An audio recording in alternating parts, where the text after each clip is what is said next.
میں ایک کرسچن کے طور پر پلی بڑھی. میں کیتھولک چرچ جاتی تھی. مجھے یہ بہت ہی رسمی اور منافقانہ سا لگتا تھا.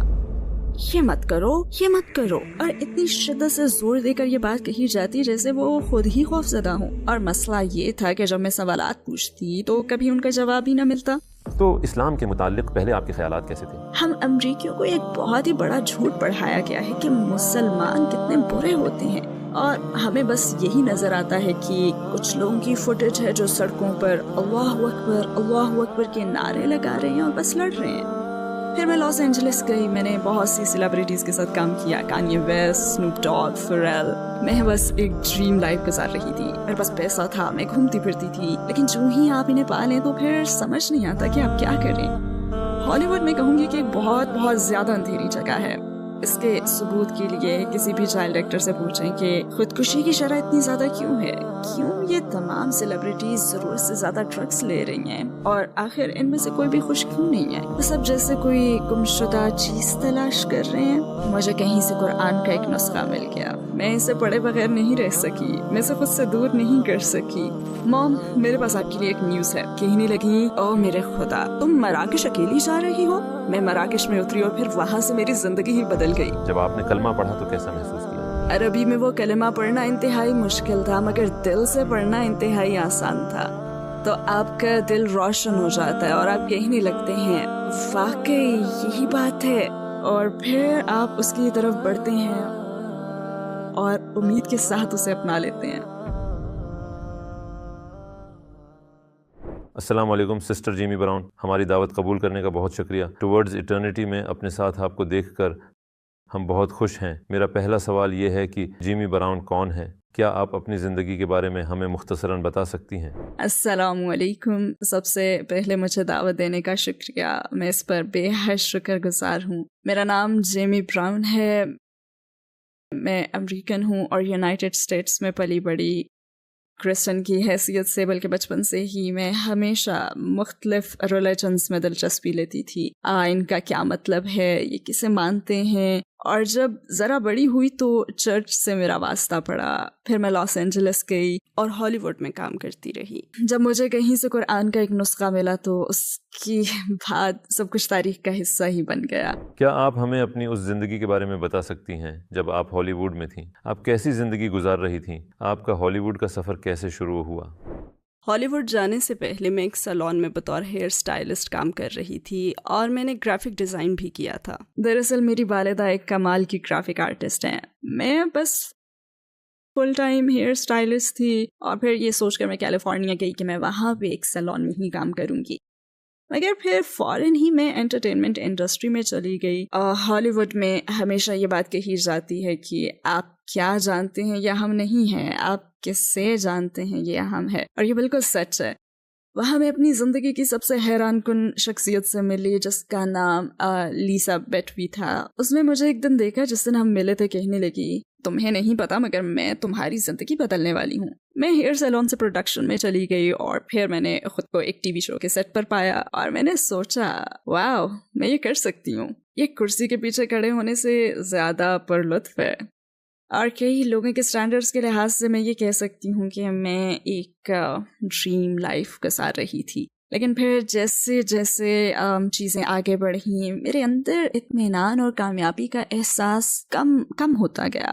میں بیورلی ہلز میں رہ رہی تھی، میں ایک شاندار جاب کر رہی تھی، میرے پاس پیسہ تھا، میں گھومتی پھرتی تھی، بہت مزے کی زندگی گزار رہی تھی. پھر بالآخر میں نے سوچا یہ واقعی مزیدار زندگی تو ہے، مگر اوکے، اس کے علاوہ اور کیا ہے. جیسے آپ اپنے مقاصد پا لیتے ہیں نا، وہ مقاصد جنہیں آپ نے اپنے لیے گھڑ لیا ہوتا ہے، جو ہی آپ انہیں پا لیں تو پھر سمجھ نہیں آتا کہ آپ کیا کریں. بہت سے لوگ سوچتے ہیں کہ یہ چیزیں آپ کو بہت زیادہ خوش کرتی ہوں گی، مگر نہیں، ایسا بالکل نہیں ہے. یہ ایک زیادہ بڑے اسٹیج پر نارمل لائف ہوتی ہے. آپ کو فوراً ہی یہ احساس ہونے لگتا ہے کہ ان میں سے بہت سے لوگ خوش نہیں ہیں. ہالی ووڈ میں تو تقریباً ہر چیز ہی نکلی ہے.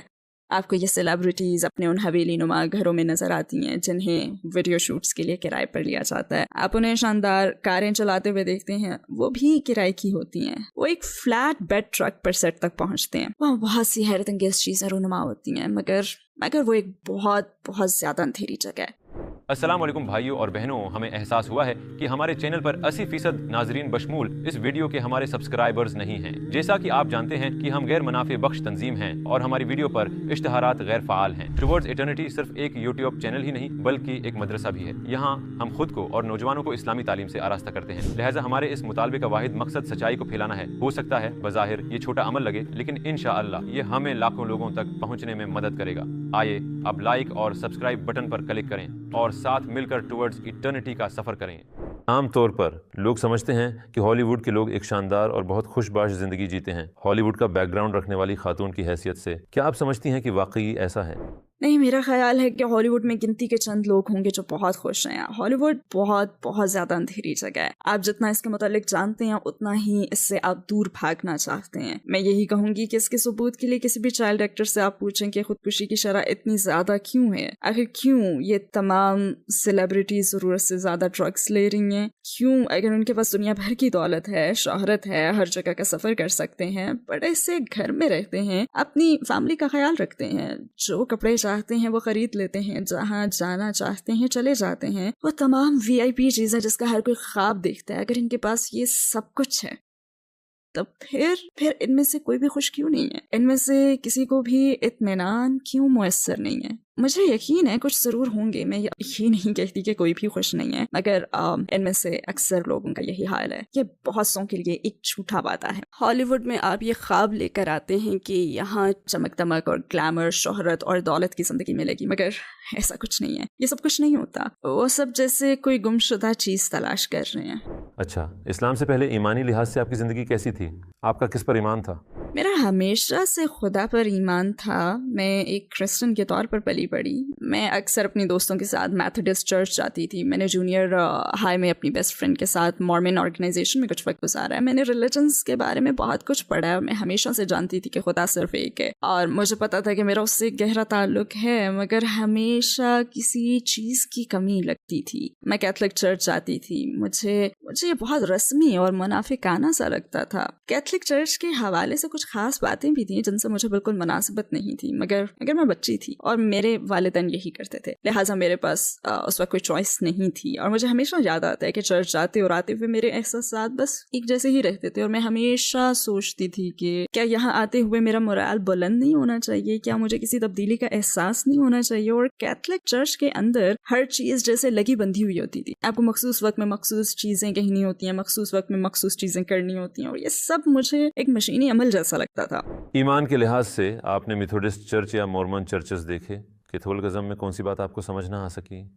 کیتھولسزم میں ایک بڑا فیکٹر یہ ہے کہ آپ چرچ میں کمیونین لیتے ہیں، ایک ویفر ملتا ہے جو پادری آپ کو دیتا ہے، مگر آپ مخصوص صورتوں میں ہی اسے لے سکتے ہیں۔ جیسے اب میری والدہ کو طلاق ہو چکی تھی، مگر انہیں یہ لینے کی اجازت نہ تھی جیسے وہ ناپاک ہوں۔ ہمیشہ ہر بات جیزس کے متعلق ہوتی ہے، اور ہمیشہ بتایا جاتا ہے کہ جیزس کتنے رحم دل تھے اور وہ ایسے تھے ویسے تھے۔ تو میں نے کہا کہ آپ کے خیال میں جیزس میری والدہ کو یہ نہ لینے دیتے؟ مطلب آپ نہیں سمجھتے کہ انہیں معاف کر دیا جاتا؟ انہوں نے اپنے راستے الگ کر لیے اور اب خوش ہیں، یہ ہنسی خوشی ملتے ہیں، یہ دونوں دوست ہیں۔ اس لیے ہماری زندگی میں اتنی خوفناک چیز کیوں بنا دیا گیا ہے، اور اتنی زیادہ کہ ہمیں چرچ میں بھی مخصوص چیزیں کرنے کی اجازت بھی نہیں ہے، اور مجھے یہ پسند نہیں تھا۔ اور پھر ٹرینٹی کا تصور بھی مجھے سمجھ میں نہیں آتا تھا، یعنی فادر، بیٹا، روح القدس، جیزس اور خدا ایک ہی ہیں۔ جیزس جسمانی روپ میں خدا ہے؟ نہیں، ایسا نہیں جو میں ہمیشہ سوچتی تھی۔ یہاں زمین پر جو کچھ ہو رہا ہے وہ کیا ہے؟ کیا خدا دیکھ نہیں سکتا، یا خدا سن نہیں سکتا، یا خدا کو سب کچھ دیکھنے کے لیے یہاں زمین پر خود اترنا پڑا؟ یہ بات عقل میں نہیں آتی۔ خدا ہر چیز دیکھتا ہے، اسے ایک انسان کے جسم میں یہاں آنے کی ضرورت نہیں ہے۔ ایسی کسی بھی بات نے مجھے کسی بڑے فیصلے تک تو نہیں پہنچایا، لیکن ہاں، شکوک و شبہات کے کئی قطرے ٹب میں جمع ہوتے رہے کہ فلاں بات سمجھ سے باہر ہے، میں ان پر دھیان نہیں دوں گی۔ اور مسئلہ یہ تھا کہ جب میں سوالات پوچھتی تو کبھی مجھے ان کا جواب ہی نہ ملتا۔ آپ کے خیال میں آپ کے پرانے مذہب عیسائیت اور موجودہ مذہب اسلام کے درمیان سب سے بڑا اور سب سے نمایاں فرق کون سا ہے؟ میرے نزدیک سب سے بڑا فرق جیزس کے پیغمبر ہونے اور جیزس کے ٹرینٹی کا حصہ ہونے کے بیچ ہے، کیونکہ میرا ماننا ہے کہ خدا ایک ہے۔ میں نے کبھی فادر، بیٹا اور روح القدس کے بارے میں نہیں سوچا، کیونکہ ایک جمع ایک برابر ایک نہیں ہوتے۔ میں ہمیشہ کسی چیز کی تلاش میں تھی کیونکہ میں نے ان سب باتوں کے ساتھ اس چیز کو کبھی نہیں مانا تھا. لہٰذا میرے خیال میں ہمیں جیسس کی زندگی اور ان کے پیغام کو جاننا چاہیے، نہ کہ چرچ کی سکھائی ہوئی باتوں کو. تو کیا ہم دیکھیں کہ جیسس نے خود کیا کہا؟ جیسس نے کبھی بھی نہیں کہا کہ میری عبادت کرو. جیسس نے کبھی نہیں کہا کہ مجھ سے دعا مانگو. اور اگر جیسس کا چہرہ زمین پر تھا اور وہ عبادت کر رہے تھے، اور اگر وہ جسمانی شکل میں خدا تھے، تو پھر وہ کس کی عبادت کر رہے تھے؟ یہ بات عقل میں نہیں آتی. اور میں ان کا طور طریقہ جانتی ہوں، کیونکہ جب آپ ایک کرسچن چرچ میں ہوں تو پھر آپ کو یہی چیزیں ماننی پڑتی ہیں. مثلاً تمہاری ہمت کیسے ہوئی یہ سوال پوچھنے کی؟ اور خود مجھے اس کا تجربہ ہو چکا ہے جب میں نے ایک نہیں بلکہ کئی چرچز کے پاسٹر سے یہ سوال پوچھ لیا تھا، اور مجھے مسلسل یہی جوابات ملتے رہے. صرف یہی کہا جاتا کہ یہ ایمان رکھو کہ جیسس خدا ہیں، جیسس کی عبادت کرو، سوالات مت پوچھو. اور مجھے اسلام کی اس بات سے پیار ہے کہ بالکل نہیں، کسی اور کی بات پر یقین نہ کرو، بہتر ہے کہ خود سوالات پوچھو. تو اسلام کے متعلق پہلے آپ کے خیالات کیسے تھے؟ کیا آپ میں اسلام کے خلاف کوئی تعصب تھا؟ شروع میں مجھ میں اسلام کے خلاف کوئی تعصب نہیں تھا. مجھے وہ خبریں ناپسند تھیں جن میں دہشت گردوں کو دکھایا جاتا، اور ہمیں بس یہی نظر آتا ہے کہ کچھ لوگوں کی فوٹیج ہیں جو سڑکوں پر اللہ اکبر کے نعرے لگا رہے ہیں اور لڑ رہے ہیں، اور وہ انہیں بھاری مشینی گنوں کے ساتھ دکھاتے ہیں اور یوں ظاہر کرتے ہیں جیسے یہ اصلی خبرنامہ نہیں بلکہ ہالی ووڈ کا سیٹ ہو. ہم امریکیوں کو یہ ایک بہت بڑا جھوٹ پڑھایا گیا ہے کہ مسلمان کتنے برے ہوتے ہیں اور وہ ہمیں ختم کرنا چاہتے ہیں. نہیں، ایسا نہیں ہے. میں سوچتی تھی کہ یہ اس طرح کا پراسرار مذہب ہے جس کے متعلق میں نہیں جانتی، اور نہ ہی مجھے اسے جاننے کی ضرورت تھی، کیونکہ میرے خیال میں یہ میری اپنی پرورش کے انداز سے بہت مختلف تھا. لہٰذا میں نے سوچا کہ یہ جو چاہیں انہیں کرنے دو، میں بس اپنا کام کروں گی. مجھے نہیں معلوم، یہ تو میرا پاگل من ہے. یہ لوگ عوام کے بیچ مشکل میں ہیں اور یہ لوگ پتہ نہیں کیا کر رہے ہیں، تو بس انہیں اپنے انداز سے جینے دو. اسلام کی طرف آپ کا سفر کیسے شروع ہوا؟ میں ایک شو پر کام کر رہی تھی، اور میرا کالیگ جس کے ساتھ میں کام کر رہی تھی وہ ہر جمعے کو کچھ گھنٹوں کے لیے غائب ہو جاتا تھا اور وہاں سے چلا جاتا تھا. اور میں ہمیشہ اس سے پوچھتی کہ تم کہاں جا رہے ہو، تم ہمیشہ غائب کیوں ہو جاتے ہو؟ میں کہتی مجھے پتا ہے کہ تم لنچ تو نہیں کرتے، تو تم کہاں جاتے ہو؟ تب اس نے مجھے بتایا کہ میں مسلمان ہوں اور جمعہ کو ہم جا کر عبادت کرتے ہیں. پھر میں نے اس سے کہا اچھا تم میرے ساتھ ایک بار چرچ کیوں نہیں چلتے، دیکھو تمہیں کیسا لگتا ہے. اس نے کہا بالکل بھی نہیں تھینک یو، مگر مجھے اس میں بالکل بھی دلچسپی نہیں ہے. اب اس بات پر مجھے غصہ آیا. میں سمجھ نہیں سکی کہ یہ ایک بار بھی وہاں جانے کے لیے تیار کیوں نہیں. میں نے کہا کس چیز نے اسے مذہب میں اتنا جکڑا ہوا ہے کہ وہ اتوار کے دن صرف 45 منٹ دینے کے لیے بھی تیار نہیں ہے. تو جب میں نے اس سے پوچھا، میں نے کہا کہ تمہارے پاس جو بھی کتاب ہے میں اسے پڑھوں گی، اور پھر تمہارے پاس آ کر تمہاری ہی آیات کے ذریعے سے تمہیں بتاؤں گی کہ یہ مذہب کیوں غیر معقول ہے اور تمہیں کیوں کرسچن ہو جانا چاہیے. امید ہے پھر تم بچ جاؤ گے اور جیسس کے ہو جاؤ گے. تو اس نے کہا بالکل میں تمہیں کتاب دوں گا. میں نے پھر اسے پڑھنا شروع کیا اور سوچنے لگی کہ ایک سیکنڈ ٹھہرو، یہ باتیں تو معقول لگتی ہیں، اوکے ذرا ٹھہرو. اور پھر مجھ میں کافی دلچسپی پیدا ہو گئی. میں نے پڑھنا شروع کیا اور میں بس پڑھتی چلی گئی. میں اسے عیسائیت قبول کروانے میں ناکام رہی، لیکن میں خود کو مسلمان بنانے میں انتہائی کامیاب ہو گئی. میں نے نہیں سوچا تھا کہ ایسا ہوگا، مگر الحمدللہ یہ بہترین نتیجہ نکلا. یہ چیز مجھے انتہائی اچھی لگی کہ اس کا ایک ہی نسخہ ہے، 100 یا اس سے بھی زیادہ نہیں. جیسے کہ بائبل کے بہت سے مختلف ورژنز ہیں، اور میں ہمیشہ سوچتی تھی کہ آخر کیوں میرے پاس بیٹھی میری دوست کی بائبل میں 2 اضافی آیات ہیں، مگر میری بائبل میں وہ آیات نہیں ہیں، تو کون اسے ایڈٹ کر رہا ہے؟ جب مجھے پتا چلا کہ قرآن صرف ایک ہی ہے اور اس کا ایک لفظ بھی نہیں بدلا، تو میرے منہ سے نکلا واو. مجھے ہمیشہ یہی تصور سکھایا گیا کہ بس مان لو، ایمان رکھو.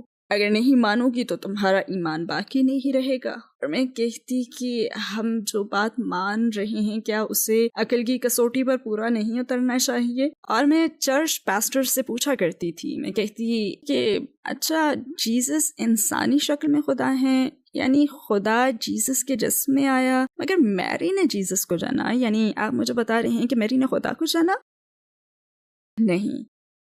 اور پھر اگر خدا جیسس کے جسم میں تھا اور لوگوں نے انہیں مصلوب کر کے قتل کر دیا تو کیا خدا مر گیا؟ اوکے، تو پھر دنیا کون چلا رہا ہے؟ لہٰذا جب میں نے قرآن پڑھنا شروع کیا تو اس میں یہ بتایا گیا کہ جیسس ایک پیغمبر تھے، لہٰذا وہ تمام باتیں غیر معقول تھیں. اور پھر جب میں نے قرآن پڑھنا شروع کیا تو یہ حق پر محسوس ہونے لگا. اس میں موجود کسی بھی بات کو آپ پڑھتے ہیں تو آپ کا دل روشن ہو جاتا ہے اور کہنے لگتے ہیں کہ واقعی یہی بات ہے. اور یہی وہ چیز ہے جو میرے خیال میں پیدائشی مسلمان نہیں سمجھ سکتے. یہ احساسات نو مسلموں میں ہی پیدا ہو سکتے ہیں. پتہ نہیں، شاید اس لیے کہ آپ پہلے سے جانتے ہیں اور اس کے ہونے پر خوش رہتے ہیں، جبکہ نو مسلم اس کی طرف بڑھتے ہیں اور امید کے ساتھ اسے اپنا لیتے ہیں. کیا مسلمان ہونے کا فیصلہ کرنے کے بعد آپ کے لیے اپنا کیریئر چھوڑنا مشکل تھا؟ بالکل بھی نہیں، انتہائی آسان تھا. میں بس اس سے تھک چکی تھی. مزید کسی خواہش کا حصول باقی نہیں رہا تھا. آپ کا ایک تصور ہوتا ہے اور آپ سوچتے ہیں کہ یہ کیسا ہوگا ایلے، اور جب آپ وہاں پہنچتے ہیں تو محسوس ہوتا ہے کہ یہ تو اس سے بہت مختلف ہے جو ٹی وی پر نظر آتا ہے. وہاں رہنے کی حقیقت میری توقع سے انتہائی زیادہ مختلف تھی. وہ شاندار ہے، وہاں مزہ بھی ہے، مگر میں نے ایلے کے لیے ہر وہ چیز تقریباً کھو دی تھی جس کی مجھے ضرورت تھی. اور اس موقع پر میں کوئی اور چیز تلاش کر رہی تھی جو کہ ایک فینسی کار چلانے، ایک فینسی علاقے میں رہنے اور میرے اب تک کیے گئے کاموں سے زیادہ اطمینان بخش ہو. یہ سب چیزیں میرے لیے غیر اہم تھیں. اور لوگ مجھے کہا کرتے کہ تم آخر کیسے ایک سوٹ کیس میں ہر چیز پیک کر لیتی ہو، یعنی کیسے تم اپنے سارے سامان سے پیچھا چھڑا لیتی ہو. اور میں کہتی چیزوں کی پرواہ کرتا ہی کون ہے. میں اپنے دوستوں سے مذاق کرتی اور وہ کہتے او تمہارا سارا سامان. تو میں کہتی سامان کی پرواہ کسے ہے؟ وہ کہتے تمہارے گھر پر لگے اس بیڈ فریم کا کیا ہوگا جو اتنا شاندار ہے کہ تم خود کو اس سے جدا ہی نہیں کر سکتی. اور میرا یہی جواب ہوتا ہے کم آن، چھوڑو اسے، صرف ایک چیز ہی تو ہے اور یہ بس استعمال کی چیزیں ہیں. لہٰذا میرے لیے وہ زندگی چھوڑ دینا بہت آسان تھا جہاں مادی زندگی کی پوجا کی جاتی ہے. جب میں وہاں سے نکلی تو میں نے سن سیٹ بولیوارڈ پر استعمال کردہ چیزوں کی ایک بڑی سیل رکھی جو شاید آگے چل کر میری دکاندارانہ زندگی کا پیش خیمہ بننے والی تھی. پتہ نہیں، مگر میں نے سن سیٹ بولیوارڈ کے ایک پارک میں ایک زمین پر ایک بڑی پلاسٹک شیٹ بچھائی اور اس پر اپنا تمام سامان رکھ دیا اور لوگوں کو کہا کہ جو چاہے لے لو. قرآن پڑھنا شروع کرنے کے بعد آپ اپنے خوابوں کے شہر ایل اے کو چھوڑ کر مراکش کیوں چلی گئیں؟ میرے لاس اینجلس چھوڑنے کی وجہ یہ تھی کہ مجھے معلوم تھا کہ میں آفیشلی کلمہ پڑھنے والی ہوں. مجھے معلوم تھا کہ جن لوگوں کے ساتھ میں نے وقت گزارا ہے، میں جس لائف سٹائل میں جی رہی تھی، میں جس شعبے میں کام کر رہی تھی، میں اس جگہ خود کو بہت تنہا محسوس کرنے لگی، جو کہ پہلے میرے خوابوں کی جگہ تھی. شاید آپ سمجھ سکتے ہو. ایل اے واقعی میرے خوابوں کا شہر تھا اور مجھے اس کی ہر بات ہی پسند تھی. مگر جیسے ہی مجھے اسلام کی روشنی ملی، وہ تمام چیزیں جن سے مجھے محبت تھی، میں اب ذرا بھی ان کا حصہ نہیں رہنا چاہتی تھی. لہٰذا میں جانتی تھی کہ یہ نہیں ہو سکتا کہ میں ایک دن اپنے دوستوں کو کال کروں اور کہوں کہ میں مسلمان ہونے والی ہوں، میں اب حجاب پہنوں گی. لہٰذا شاید اب ہم کبھی ساتھ وقت بھی نہ گزار سکے، کیونکہ جن جگہوں پر تم گزارنا چاہتے ہو میں وہاں نہیں جانا چاہتی، اور اسی طرح کی چیزیں. لہٰذا مجھے معلوم تھا کہ مجھے اپنے ماحول سے دور جانا ہوگا تاکہ میں خود کو تبدیل کر سکوں. لہٰذا جب میں مراکش منتقل ہوئی تو میں نے اس بارے میں کسی کو بتایا بھی نہیں، کیونکہ میں مسلمان ہونا چاہتی تھی. اور پھر ایل اے چھوڑنے کے کافی عرصے کے بعد میں تقریباً 1 ہفتے کے لیے گھر واپس آئی تاکہ میں اپنی فیملی کو خدا حافظ کہوں اور مراکش جانے سے پہلے وہاں کچھ دن ٹھہر سکوں. لہٰذا میں نے یہ کیا، مگر میں اپنی فیملی کو اس بارے میں کچھ بتانا نہیں چاہتی تھی، کیونکہ میں اسلام کے متعلق ان کی کوئی ایسی رائے نہیں سننا چاہتی تھی جو مجھے متاثر کرے یا مجھے پھر شک میں مبتلا کرے یا مجھے سوچنے پر مجبور کرے کہ ارے تم دوسرے بر اعظم میں اکیلی رہنے جا رہی ہو، اگر کوئی مسئلہ ہوا تو، اور تمہیں ان کی زبانیں بھی نہیں آتی، نہ ہی تمہاری وہاں پہ کوئی جاب پکی ہے، تمہارا وہاں کوئی گھر نہیں ہے، تم ہوش میں تو ہو. تو میں نہیں چاہتی تھی کہ وہ میرے حوصلے کو توڑیں. لہٰذا میں نے انہیں کچھ بھی نہیں بتایا. اور جب میں نے کلمہ پڑھ لیا تو تقریباً 1 سال تک میں نے اپنی فیملی کو بھی کچھ نہیں بتایا. جب آپ مراکش جا رہی تھیں تو آپ نے اپنے والدین اور فیملی کو کیا کہا کہ آپ کس وجہ سے وہاں جا رہی ہیں؟ کیا آپ نے انہیں بتایا؟ جب انہوں نے مجھ سے پوچھا کہ مراکش کیوں منتقل ہو رہی ہو تو میرا جواب تھا کہ آخر کیوں نہیں. میں ایک بہادر اور بے باک لڑکی ہوں، میں چیلنج سے نہیں گھبراتی، میں فوراً فیصلے کرتی ہوں. آپ مجھے ایک خطرناک آئیڈیا دے کر کہیں کہ سنو کیا تم یہ کرنا چاہو گی، تو میں یہی کہوں گی کہ ہاں میں ذرا اپنا کوٹ لے کر آؤں پھر چلتے ہیں. یعنی میں اس قسم کی لڑکی ہوں. تو میں نے انہیں لاس اینجلس سے کال کی. میں نے کہا اوکے مام، میرے پاس آپ کے لیے ایک نیوز ہے، میں ایل اے چھوڑ رہی ہوں. تو کہنے لگی اوہ تو تم آخر کار گھر واپس آ رہی ہو؟ میں نے کہا نہیں، 2 مہینوں میں افریقہ منتقل ہو رہی ہوں. تو کہنے لگی میرے خدا،